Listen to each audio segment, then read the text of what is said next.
Let's say we want to animate something that is too tedious to animate with keyframes, like this bush in this wind. Go into Motion Editor. Display the whole shot. Start creating a spline curve.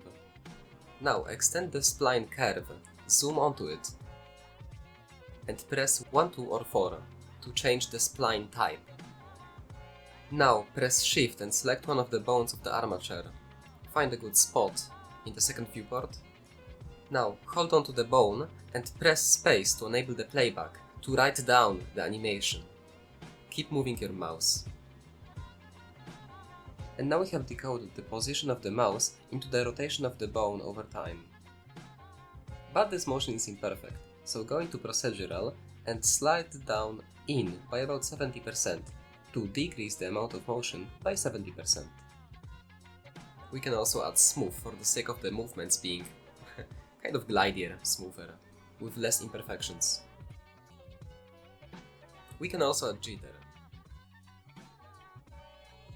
And we can also add it to only the rotation for the sake of simulating the wind. We can also extend the spline from both sides for about 3 seconds and then add from the procedural jitter for the sake of simulating jitter for a few seconds to create more realistic wind, while also adding in and out for the sake of decreasing the amount of motion.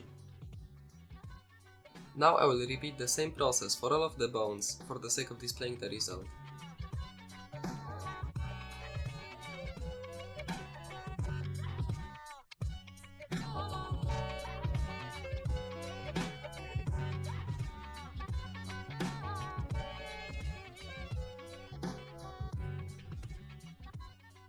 This took 2 minutes out of my life, but I think it was worth it.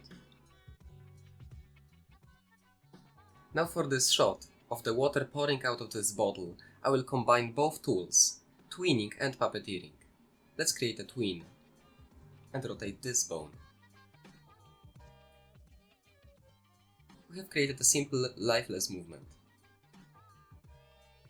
However, if we select the position and create this small circular motion while pressing play, the motion becomes far more natural. Adding smooth helps a lot as well, but some tinkering will be necessary, I guess. The great thing about the motion editor is that we can also tween and puppeteer the shape keys. Here I use them for the sake of simulating the physics of the liquid.